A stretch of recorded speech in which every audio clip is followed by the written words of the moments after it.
Денеска имавме можност да подпишеме договор за граничниот премин Табановце-Прешево, за меѓународен граничен премин, за one-stop control, нешто што е новост и за мене исклучително важно и за Република Северна Македонија, што за прв пат подпишуваме ваков договор со некој од државите од соседството. Затоа сметам дека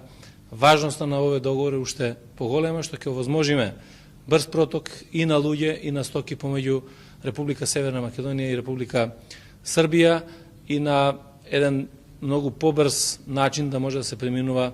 оваа граница. Прешево-Табановци. Овој премин ќе овозможи различна регулација, да имаме побрз проток на луѓе и стоки, се она што им овозможува на граѓаните на нашите две земји, но и на оние кои транзитираат низ нашите земји, полесно, поефикасно, побрзо, поекономично да дојдат до нивните одредишта, но ќе им овозможиме на економиите на нашите две земји побрзо да се развијат.